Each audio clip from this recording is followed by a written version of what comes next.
mes hommages, tous mes respects, bienvenue dans le royaume de la mémoire. Bienvenue dans les griffes du loup.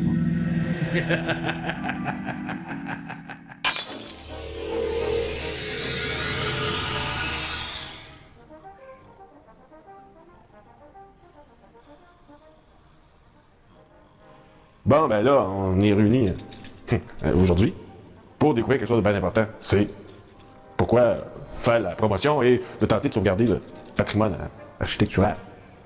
Pour ce faire, ça prend une recette. La recette, ça prend 3 ingrédients. Premier, c'est de connaître bien sa matière. Par exemple, le fort Senneville, à Montréal, sur le bord de la rivière là-bas, dans l'ouest. Ben, le fort Senneville a été bâti en 1692. Puis, a été bâti de pierre, chose bien particulière, parce que il y avait beaucoup de bois, là, puis pas de pierre. Bon, on a choisi quand même de bâtir en pierre. Le fort a persisté jusqu'à la fin du 17e siècle. Bon, ben, on a fait le tour un peu grosso modo du sujet, mais quelque chose d'intéressant dans le patrimoine, il a été sauvegardé par un particulier, John Abbott. Ah, John Abbott, personnage fort important. Il était professeur à McGill. Il a été également maire de Montréal, avocat, député à l'Assemblée du Bas-Canada, et puis, premier ministre du Canada, en 1891. Cependant, notre deuxième ingrédient qui est bien essentiel, c'est d'avoir une animation et un guide bien dynamique afin de bien marteler le message. Ayant rassemblé nos 2 premiers ingrédients, connaître la matière, avoir un guide dynamique qui sait susciter l'intérêt, on a besoin d'une clientèle, des touristes. Ah! Qui dit touriste? Et histoire, qui dit touriste, on pense souvent au Vieux-Montréal. Mais clientèle américaine et étrangère, souvent qui sont drainés dans le Vieux-Montréal par les agences de voyage.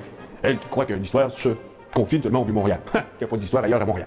Grosse bêtise. Cependant, le touriste local, les petits organismes doivent se rabattre sur une clientèle montréalaise, donc locale. C'est ainsi que pour le fort Senneville, nous devons nous contenter ou cibler une clientèle locale.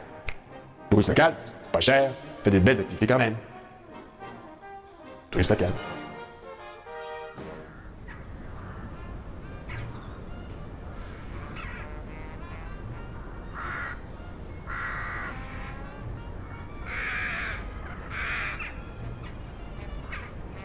Bonjour, mon nom c'est Philippe.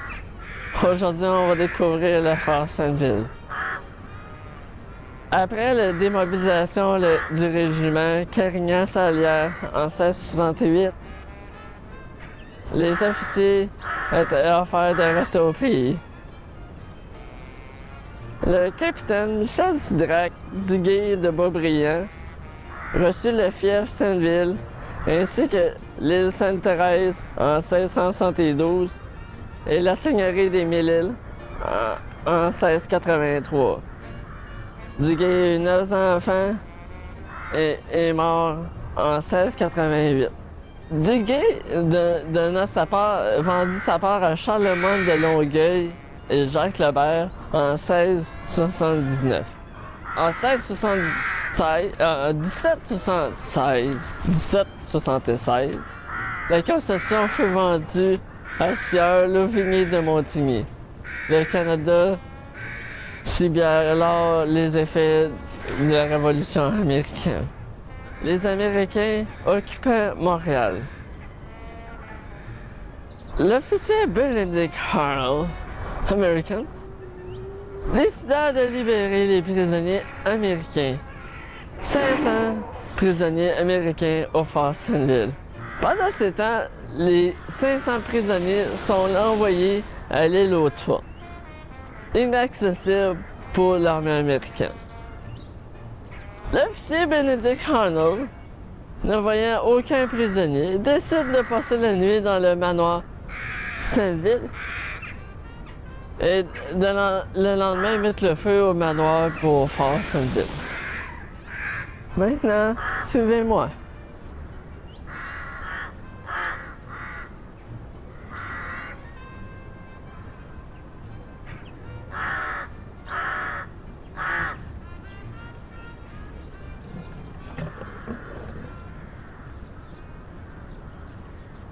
OK, le fort couvrait une superficie de 95 pieds par 115 pieds.